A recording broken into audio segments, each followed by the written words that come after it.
Hi, everybody. I'm Frank Stanishi of Open Forum. It's candid, frank, and live. Welcome to the Spanglish World Network on Zingo TV, channel 250. Please remember to download the Zingo TV app at the respective app stores for iOS and Android devices. While you download, make sure you rate and leave a comment. Both apps are absolutely free.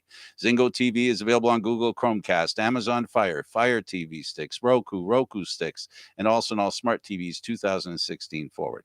Now on Open Forum, Jessy Rodriguez Melendez, sports business strategist, along with her husband, Tony Melendez, are the proud, I have to say, proud founders of Baseball Training and Hone School Institutes. Now, and that's hone school as in honing your skills, I presume. So no, it's actually a home school. Well, Um, it's on your LinkedIn, it's typed wrong. That's why I'm asking. oh, gotcha, You'll gotcha. see it. I You'll didn't see it. You'll realize see it that. on LinkedIn. It's spelled wrong. It says hone school. So is that? Ah. So I'm thinking, okay, is that because you're honing your skill? Well, let's speak about the skills. So I apologize for that. I should have checked. I had suspicions about it. Sports business strategist. Describe what you are to the viewers right now. So basically, I'm exactly that. I am a sports business strategist. So I help sports business leaders, entrepreneurs, coaches, organizations, foundations take their skills and build or scale them, grow their businesses, grow their expertise. And it's mostly in the youth capacities. So not that I haven't worked with those that are in major league and those higher higher levels, but mostly the folks I work with are people that are working with the youth. Um, and that's near and dear to my heart because I know that with every coach that I work with, I'm helping to impact young people. The motivation to do something like this, I understand the motivation. Now the skills. How do you develop the skills to do something like this? So my husband and I, Tony Melendez, we owned our own baseball and softball training facility for over 13 years. And through that facility, I created over 22 different programs. One of them being a baseball homeschool. And this was 2 years prior to COVID even becoming a thing. I saw a gap with what was happening with our high schoolers. I saw the need for us to create a program where our high schoolers would be able to take what they absolutely loved, which was baseball, and give them an opportunity to make us their school. And so I created the Baseball Homeschool Institute, and they were able to come to us as their educational foundation. And we, although we're not educators, so we weren't the school per se, but I did join forces with an amazing, amazing online school.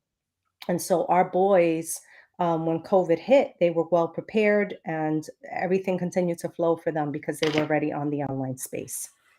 Yeah, that would have been a challenge under normal circumstances, and that's great that Mhm. it kinda it kinda worked to your advantage, I guess, right? Absolutely. And to their advantage, which was in essence what we created it for. We created it so that we can give them more opportunities, especially with what I was seeing, where we were expecting so much from our boys. Our boys used to come, well, boys and girls. Our athletes used to come in the high school level at least 4 times a week to train. And that was after full days, activities in school, homework, studying, projects to do. And so by creating my homeschool or our homeschool, we gave them the opportunity um, to go to school 100% online, which cut their their educational load by half the time a day.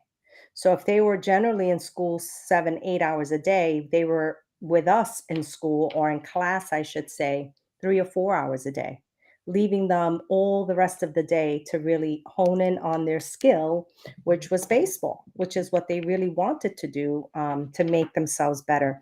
It also gave us the opportunity to travel with them anytime we needed to during the year because they were not subjected to having to go to a specific building.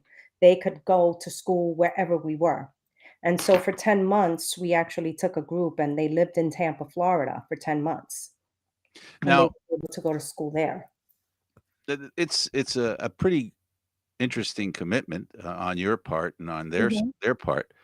Um, are these elite athletes that we're talking about, either are or think they are, or No, no, not elite in what others would consider them to be elite. They were elite because they were willing to put in the hard work. They were willing, the parents were willing to make the commitment. I would consider that elite. They were willing to put in, the effort and the hard work that it took. So for that purpose, yes, I would say that it was elite. But as far as them being an elite athlete in that sort of, no, they were not considered the best of the best. But after being with us for 10 months, all of them graduated and were picked up by colleges. now you answered my question. So to what end do they do this? So, because we hear all the time that hard work can beat talent that doesn't work hard. We hear that all the time. So in essence, what I'm hearing from you is you're working from that end as opposed to taking talented players in the old sense, in the Mhm. other sense, because now we're talking a different sense. I'm learning about another sense of talent. So we're Right. talking about people who desire the skills and have the commitment to go the extra mile. So now what they're literally doing then is investing in an education is what I'm hearing.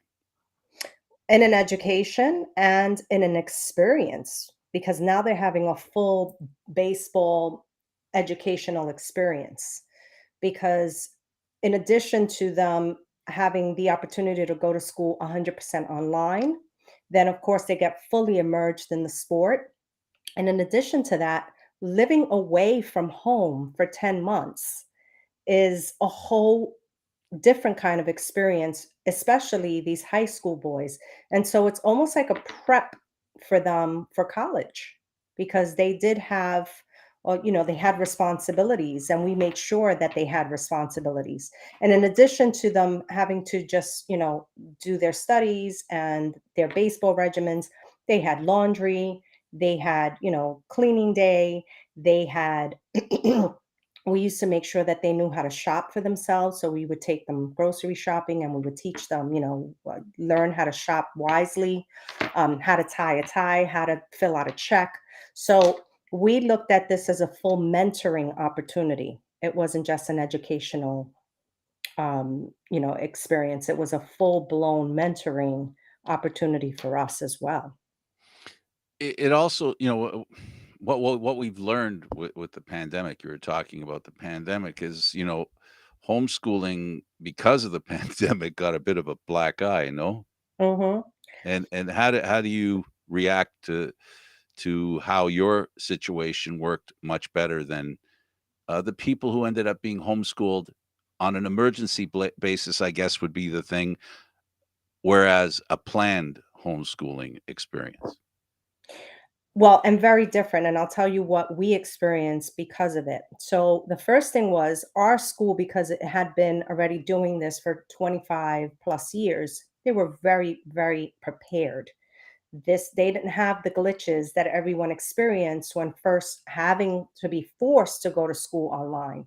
It was a very smooth transition for our kids. They had already been doing it. And so from that standpoint, it was extremely smooth. Our kids knew exactly, how to log into their classes, how to get in contact with their teachers, how to, submit paperwork and get on a Zoom. Zoom became the big thing for everyone. And so our kids were fully immersed in it. And so they felt very comfortable with it. And because of that is where the Sports Business Institute was born. That's how I created the Sports Business Institute, was that I saw a need for other sports organizations that were not prepared for this kind of catastrophe that we were living in.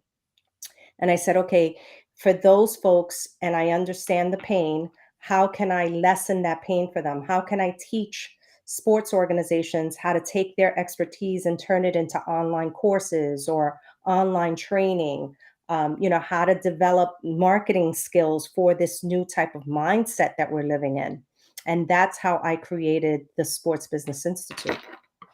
So the Sports Business Institute, all right, flesh it out a little more for me. So I understand the motivation because of circumstances the way they were. You saw an opportunity to. So how does it function? If you could expand on it so that we can understand better what the Sports Institute is. So the Sports Business Institute is a consulting firm. I consult other sports entrepreneurs or sports coaches how to take their skill sets and how to turn it either into a viable business, how to actually create revenue from it, or how to scale it, how to build it, how to make it better, how to take your skills and turn it into different programs. Most coaches that I first start working with, they're either coaches that know how to play basketball, volleyball, whatever their skill set may be, but they don't know how to take it and turn it into an actual business. How do we take that skill and turn it into a business that now creates revenue for you? And also, how do you build on that? So, how do you then hire other coaches so that you can continue to work on the business instead of continuously working in the business? And that was something that Coach Tony and I were very familiar with because after running a facility for 13 years, we understood the pain points and what that felt like to constantly be on a, hamster wheel, running, running, running, running, running. And so that's where I learned a lot of this from the School of Hard Knocks. I sort of had to go through all of the pain and learn what not to do so that we could get to the place where we knew how to do it and do it really, really well. And from a tiny 3,500 square foot facility that we had in the Bronx, New York, I developed over 20 different programs, including travel teams and summer camps and clinics and all kind of amazing programs. And so that's where my expertise now stood out because people, other coaches were coming to me and not just in the baseball and softball world. I now work with volleyball coaches and, basketball coaches and hockey and all kind of different sports backgrounds because I have a model. I have a Mm, business model specific to this niche. yeah, and what are some of the just to share us some of the growing pains, if I can call it that? You call them, mistakes you don't want to repeat. What Right. were some of the ones that you help with others avoiding? Exchanging so much of your time for money. And so that's one of the big things for coaches, especially youth sports coaches. Most of them start out with just doing one on ones where they'll see one player.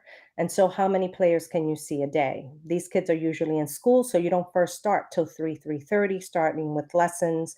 And if you're going to go till 8, 9, even 10 o'clock at night, you're still limiting yourself. And so, that's where I created a membership model where then you can do them in groups. And instead of seeing one kid, now you're seeing 10, 15, 20 kids. And that's a scalable model.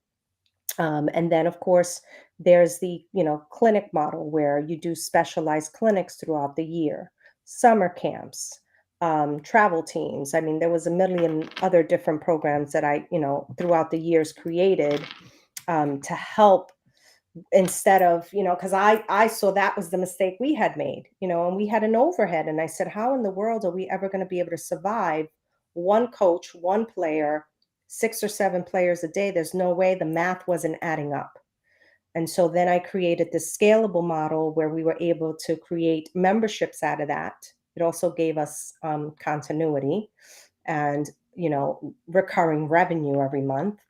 And I created that model, and that there were kids that grew up through our facility, and they were there 10 years with us because they literally grew up through this model.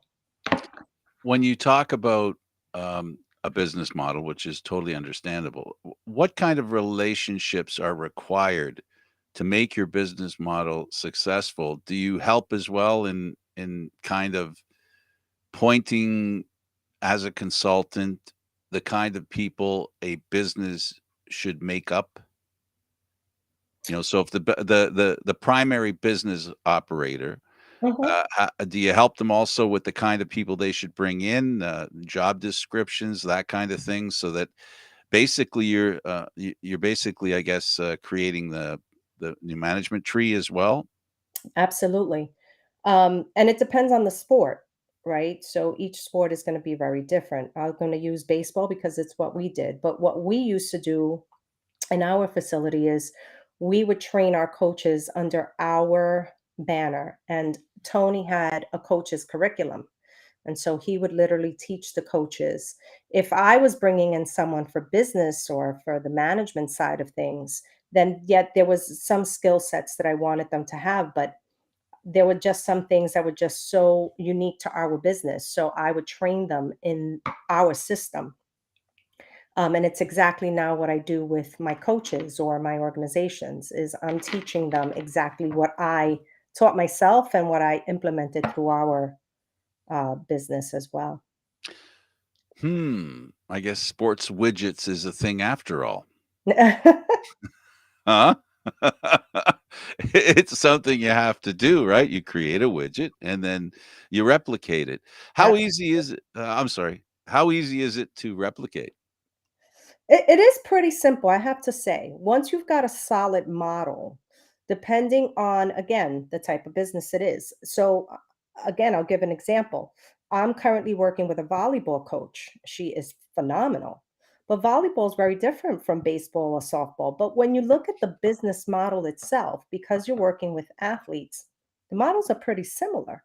You may not, the way you hire your coaches is probably going to be a little different, and there's going to be certain things that are going to be different. Equipment obviously is a big obvious, that's an obvious one.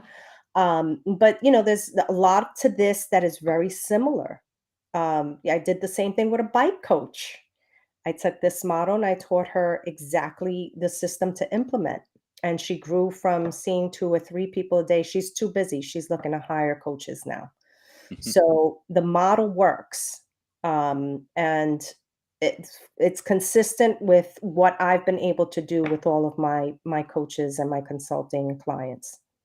Yeah, well, your business plan is about personal growth, right? So, um, I'll use the word again, replicate. So your job as a business is to help people with personal growth on different multiple levels. You've got the Absolutely. players, right? You've got their education, you've got coaches, you've got administration staffs too, I assume that you help in that regard, which is what you're referring to other than so the direct athletic endeavor your husband with all his experience, Tony was able to do. And then when it comes to the administrative side, you would handle that. How complicated is the relationship uh, between the husband and wife and drawing a line somewhere where how does that line So, develop?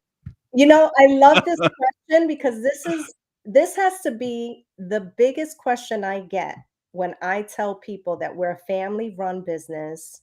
My son is also involved in our business. Um, It's the biggest question I get. How do you work with your spouse? How do you guys do it? The truth is we never see each other, especially in our facility. Tony was, and he's such an amazing teacher. So once he was out on that floor, he was doing his thing, I was doing mine. The one thing that and he was much better at this than me, I will admit. Tony was much better. He would say, once we're done here and we lock the door, we are now husband and wife, and we go home, and that's our life outside of this location. So he was a lot better at it than me. But the truth is, my office, we knew our roles. And if there was a baseball question, I used to say, you are speaking to the wrong person. You need to go speak to Coach Tony. And if it was anything to do with business or money, Tony would say, that's not my department. You need to go into the office and speak to the people in the office. And so we knew that way that it was really important that we each drew our boundaries and knew what our roles were. And that's why it was very successful. But did the relationship ever spill over? Of course it did. We're very human, and we never hid, that we were husband and wife and that we were a family. But because Tony and I have been together 34 years now, so sometimes it's just the look that you give someone, and you totally have a conversation and don't have to say a word. And so that's been also an advantage for us, is that we know each other so well. And so, but our facility was so special and unique. Our kids, they were just that. They were our kids. And they used to love for Tony and I to interact, because it was like their parents. They felt like they were looking at their parents having a conversation, or some type, if we had a disagreement about something, the kids used to get a chuckle out of that. I'll ask this question, and I hope you take it the way I intend. We Ab- live in a world today where women are challenged, and I just wonder, as a woman, did you feel you needed to prove more because of the business? Absolutely. So I'll tell you, going into the business, I was very apprehensive, and I thought Tony had lost his mind. I said, when he first presented this notion to me, I said, you're like, you've really lost it. And yes, I was very apprehensive. I came from the I had a dental background. I was running multi-million dollar practices in New York City. And that's why he thought that I was going to be a good fit for this. And I, on the other hand, was saying, oh my gosh, what is he getting us into? This is absolutely crazy. I don't know much about sports. I mean, I've always been a Yankee girl. I love my Yankees. And so I We'll was forgive you. excited. We'll forgive you for that. Yeah, Tony's the Met guy. I'm the Yankee girl. Um, excuse me, I have a little bit of a cold. It's okay. Um, and I said, "Oh my, what are we getting into here?" But once I started to see what we were doing with the youth and how we were changing lives and impacting the community, I was completely, completely given into this, whole thing. And I was 100% on board. And then once I saw that, we were creating a real living out of it, I said, "Oh my gosh, this is amazing. We can impact lives while impacting ourselves, leaving a legacy for our family." I was totally in. If you wanna grab some water, grab some water. I wanna make sure you're okay. Yeah, Y y I can talk for about I'm 20 good. seconds. You do that and I'm get just gonna some grab water. a tissue actually. Give me 1 second. You got it. We're with Jessy Rodriguez Melendez. She's a sports business strategist. She's also joining us on the Spanglish World Network to do a baseball sports business show. It'll be real interesting to watch the program if you're interested. I don't yet have a scheduled date, but we'll forward that to you at some point to let you know when the show will be on. Okay. It's a business. Um, as far as baseball is concerned, it's a business of what we're hearing so far. If I can review for the folks that are just joining us now, you train athletes, baseball players. You give them an opportunity to get an education online prior to prior to online education became a big deal in the last 2 years because of the pandemic. And you're all able to free up time for the kids so that they can spend time chasing, if we want to call it, their dream about being baseball players, that kind of thing. So we've talked about the way you've created this template that you can share with other people so that they can have their own business. We've talked about it transcending just baseball, hockey, volleyball, basketball, all those wonderful things. We talked about I think the most important thing is that your relationship with your husband has survived. That's something that you always hope that'll be the case. And that's where we were left off. And you got your water. And, I want to make sure you're okay. Okay. Always nowadays, I didn't ask you to get tested just to have some water. That'll be But the next thing we'll start encountering. no, no problemo.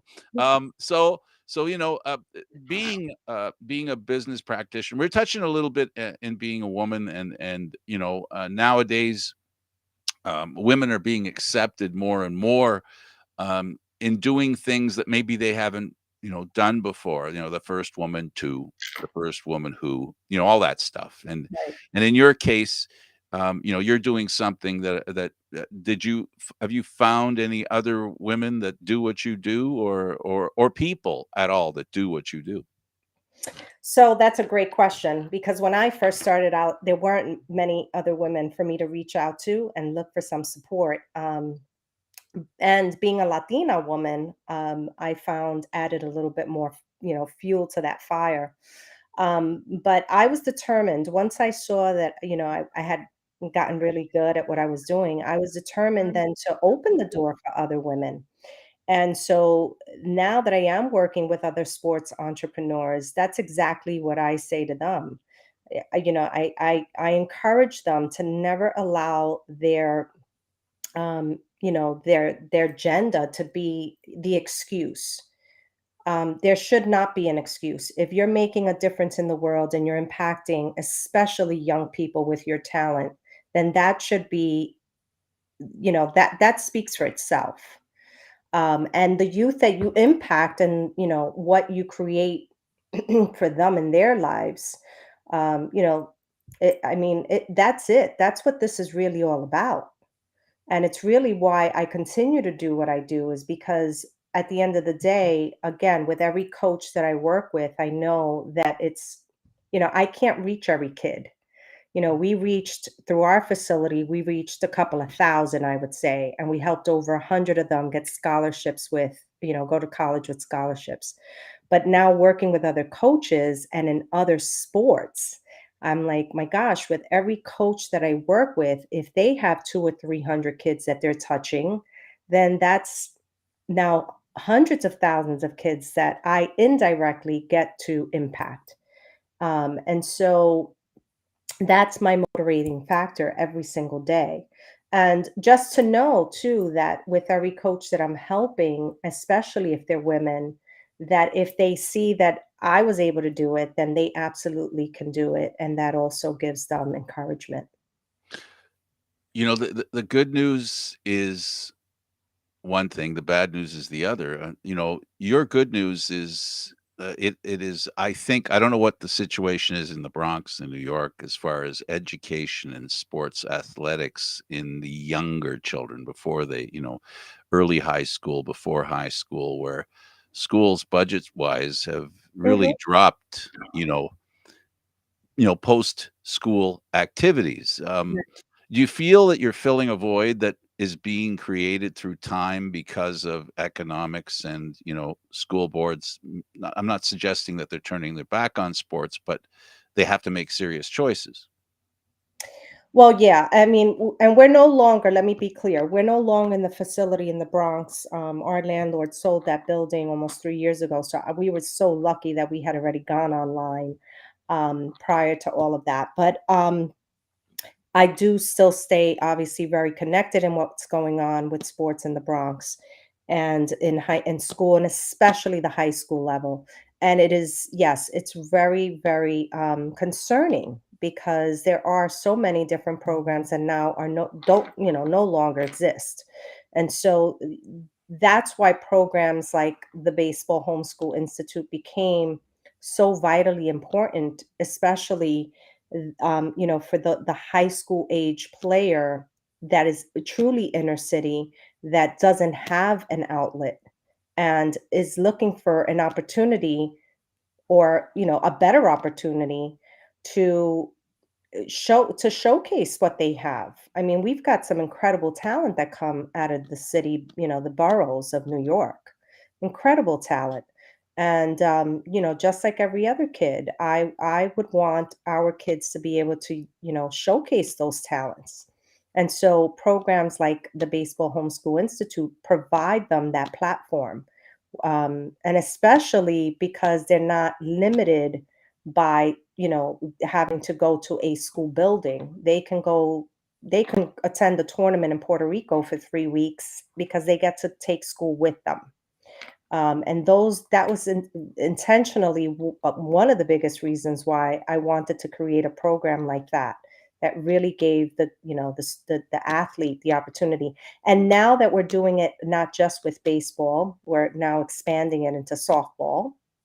And eventually, I want this volleyball coach that I'm working with wants to establish the Volleyball Homeschool Institute, where she'll be able to take the same concept and now do it with volleyball players as well. Isn't one of the greatest things that a parent or a guardian can share with a child, even if they don't realize it, is challenges? And isn't that what this is about? About offering opportunity for challenge, children Absolutely. Children need challenges. And by children, I mean people like me too, but, you never grow up, right? Challenges make people better.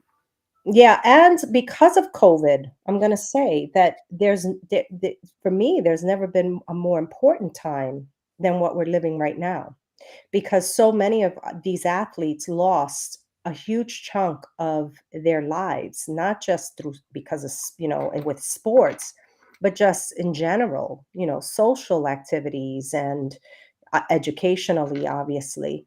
They lost a chunk of their lives they'll never be able to regain.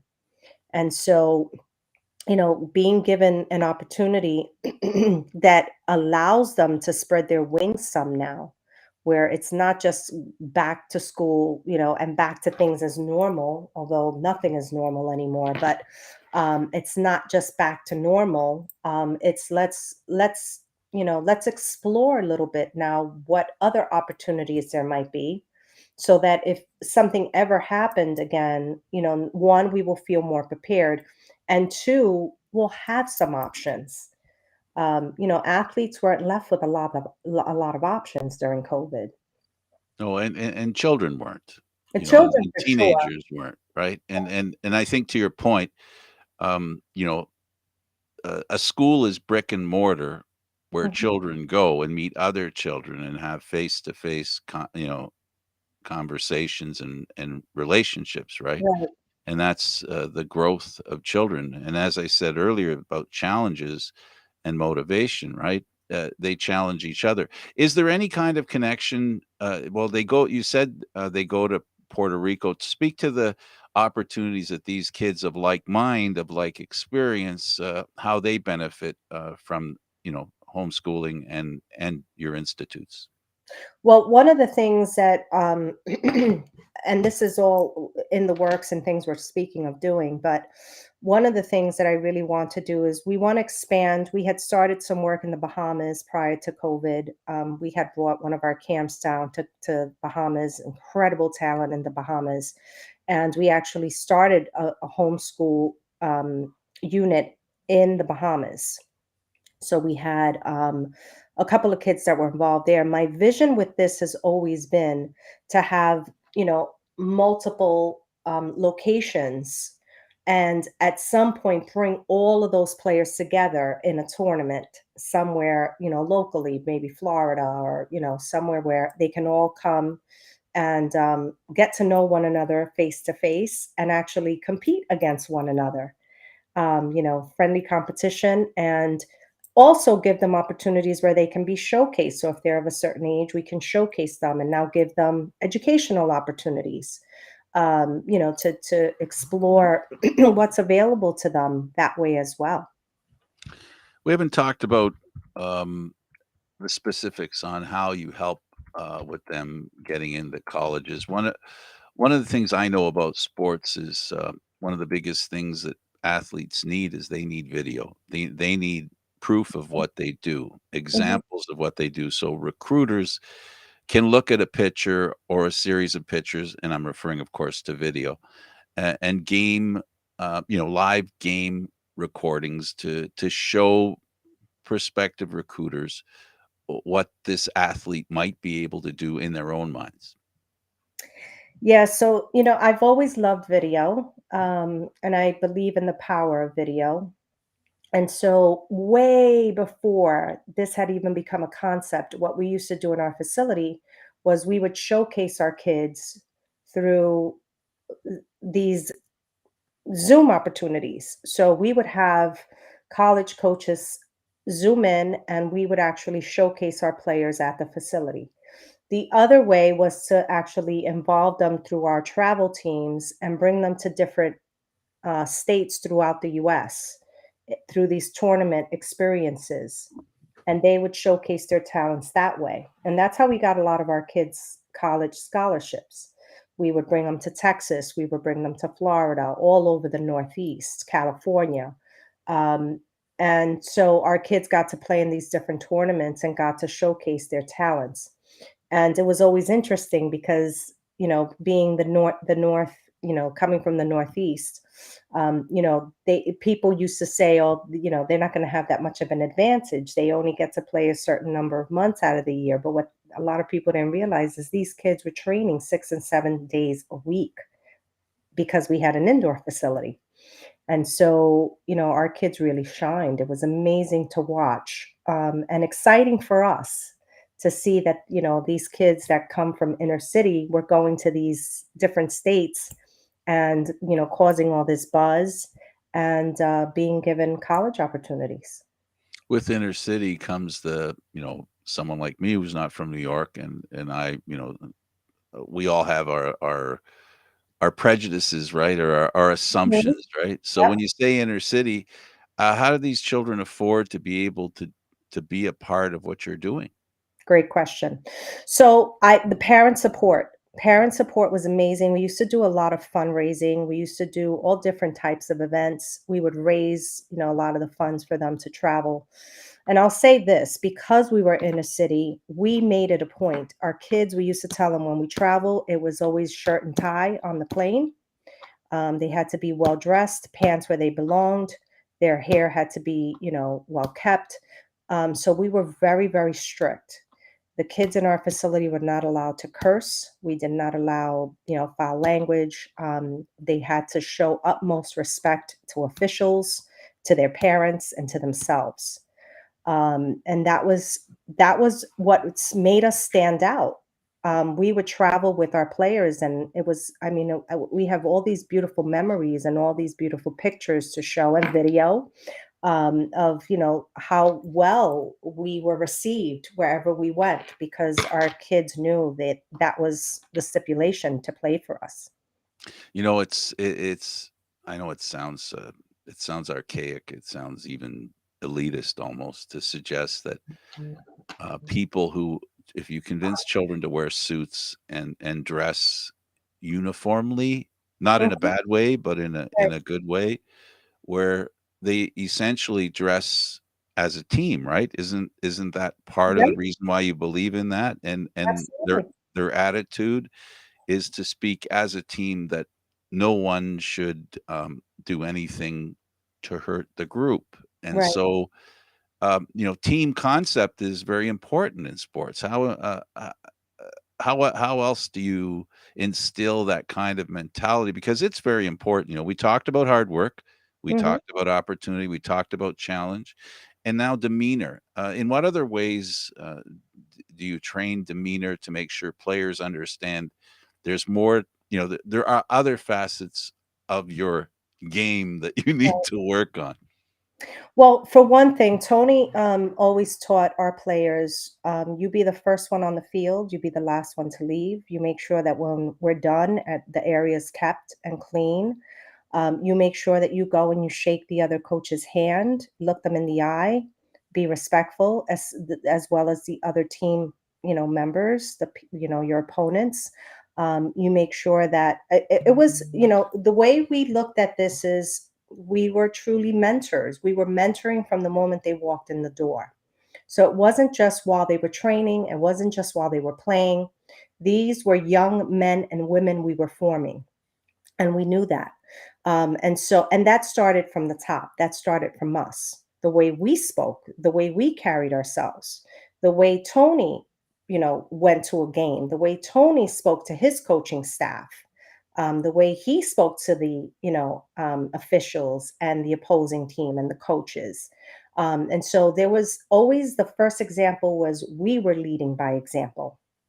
That was the example. And so follow the leader is the way we looked at it. And the way we led is the way many of our kids now are coaches, and we're so proud of it. And they now have carried that legacy on. What we instilled in them, they're now doing with these next generations.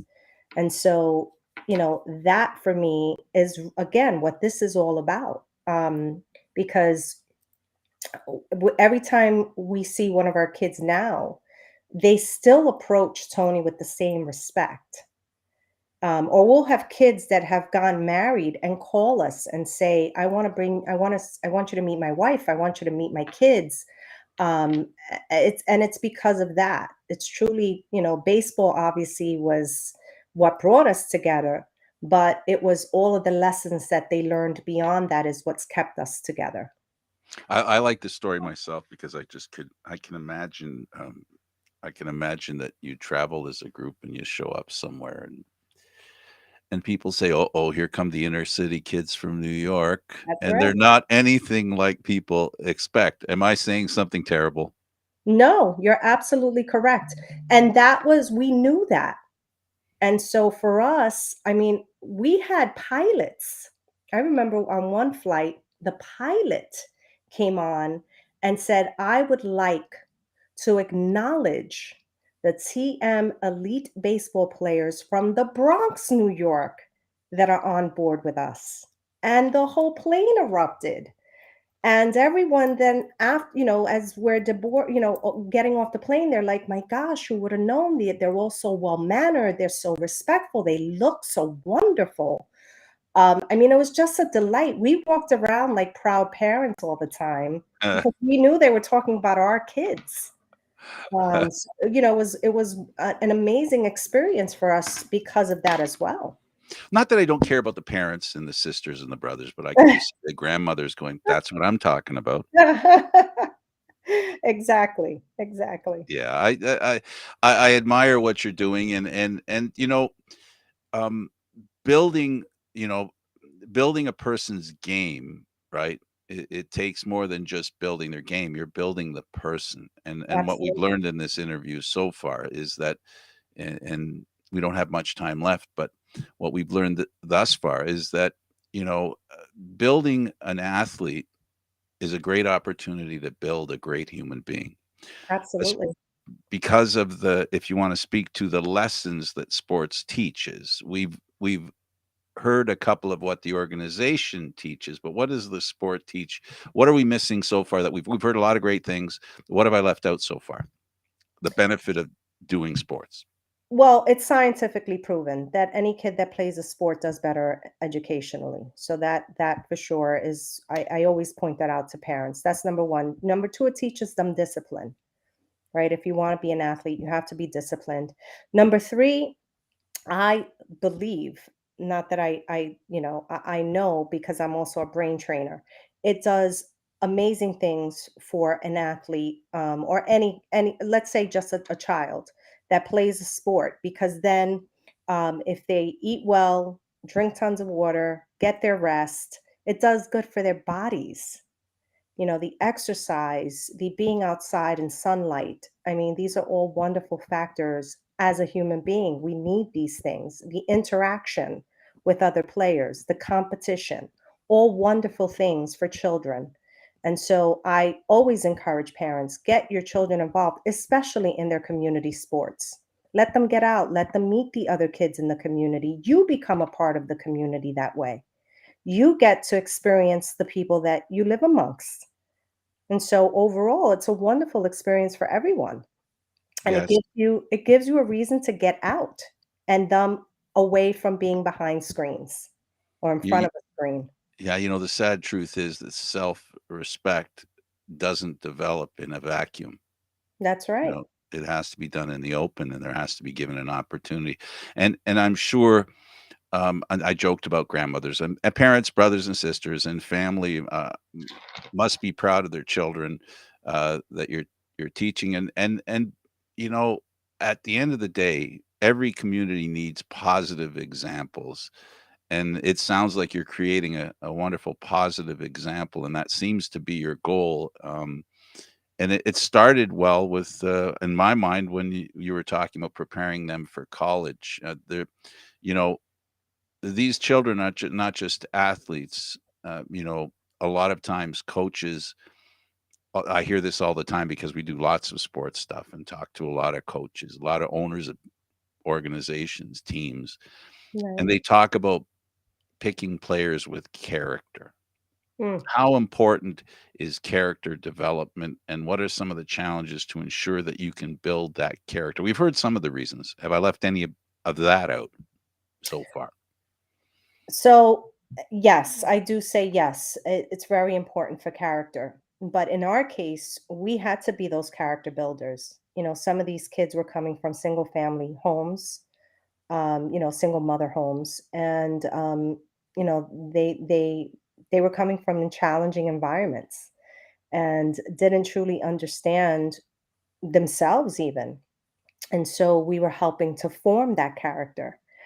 So sometimes it also depends on the athlete, and that's why, as a coach or a mentor in sports, we need to also prepare ourselves, get ourselves prepared, not just in the sport, but social, you know, so the social environment that we're going to deal with, how to deal with parents, how to talk to a single mom who perhaps is, raising us, a boy alone. I mean, there's so many factors that go into this.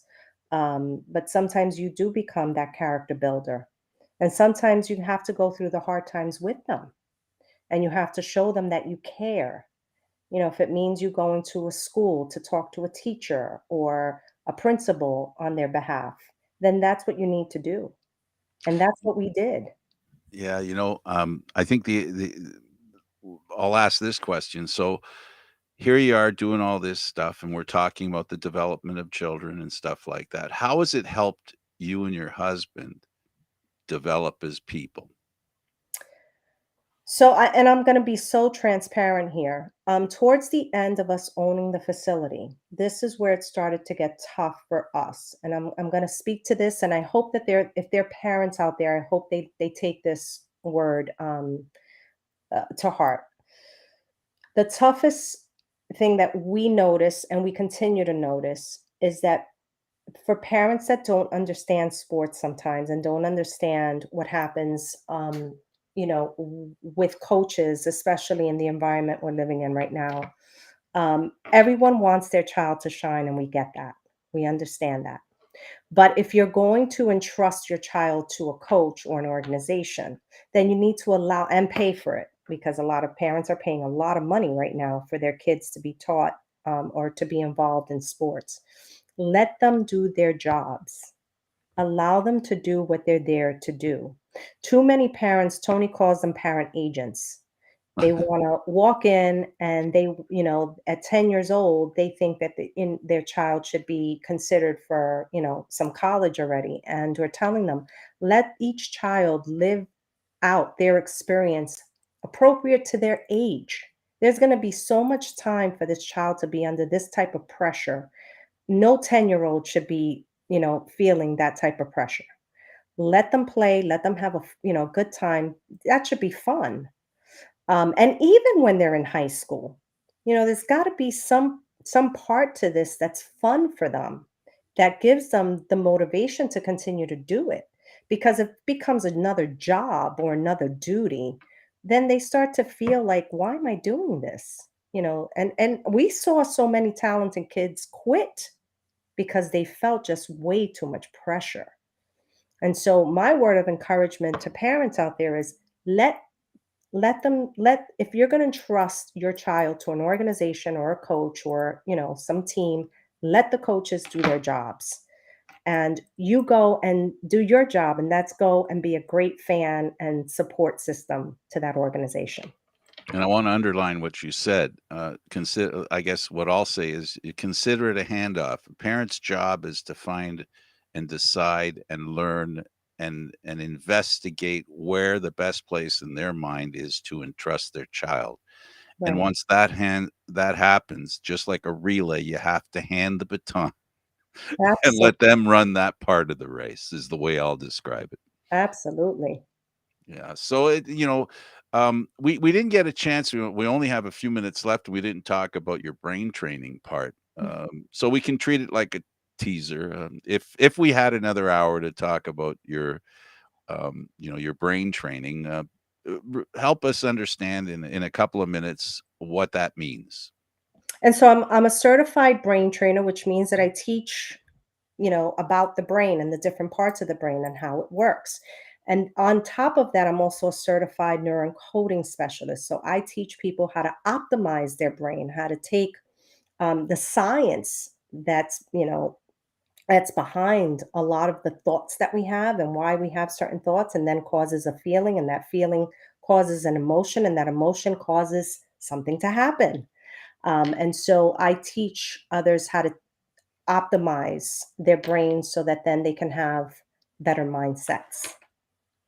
It's definitely a major challenge to be sure. Mm. So tell me a little bit about your husband, Tony. We really haven't talked about him. So um, he never made it to the major leagues. He did not. Tony played semi-professionally in Puerto Rico, but Tony's real love, believe it or not, is in martial arts. Also a martial arts. He's ninth or 10th degree. He teaches boxing. He teaches kickboxing. He's a teacher at heart, and he's got this really incredible special gift for the youth. He's got this magnetizing way of being around young people, and they just absolutely love him. And he was definitely the reason why our facility was so successful, because he has this innate ability to connect with the youth. He considers it his gift, and it truly is a gift. I just wanted to make sure we talked about him a little bit since he is a partner. I guess in conclusion, in the last couple of minutes, let's look into, if we can, a crystal ball.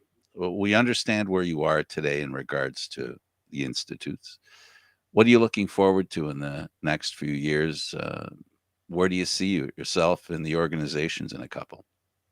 Well, for starters, I let me plug. We're going to be starting all bases covered next Wednesday at 4 p.m. right here with all of you, and so I'm super excited to be coming on board and bringing all bases covered to this new platform. But my vision for our organization in the next 4 or 5 years is to just continue to duplicate what I do and instill in other coaches, have them grow, and continue to really touch the youth in this really special and unique way. And sports is such a beautiful way to do that. It's a great way for us to touch our young people. And specifically, what can we look forward to here on Spanglish Sports World? As far as Wednesdays at 4 p.m., what can we expect to see on a weekly basis? Well, we could definitely expect for me to be bringing a lot of these topics to the platform, and we'll talk, and have guests. I want to have, I've had so many special guests before. So I'd love to even, have some parents come on. We'll have some athletes come on and talk with us, and maybe even some special guests, some special athlete, professional athletes, and that sort of thing. If if you were to give someone advice, the short, short, you can take a minute or two. How does someone know that they're ready to do something like this and be willing to start something like this? What do you see as what they need to know they're in for and what their strengths should be? Well, let me start out by saying what you shouldn't do. So, if you're not fully prepared, that meaning you haven't really played the sport at a high level, have never dealt with, doing some type of sports related or organized sports, get yourself involved by starting to volunteer your time, go work in the community with some of the rec organizations that may be around you, get your feet wet, understand the ins and outs of dealing with parents on that level, start learn your communication skills with the athletes, get yourself really prepared that way.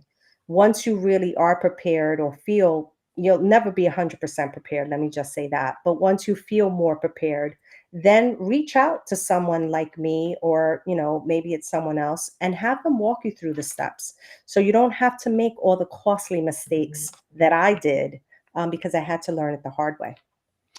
Well, Jessy Rodriguez Melendez, thank you for taking the time to speak to us to here on Open Forum. Thank you so much. It's my pleasure. For Jessy Rodriguez Melendez, I'm Candid Frank Stanishi. Thank you for watching Candid Frank Live's Open Forum, seen live Fridays at 4 p.m. Eastern. time. Don't forget her show Wednesdays at 4 p.m. Eastern time. This show can also be heard on the Spanglish World Radio Network. For Open Forum, other news and entertainment and sports programming we offer, please check out spanglishworld.ca. Spanglish World. Watch it, hear it, read it, download it, and live it. Thanks for watching, everybody. See you next time.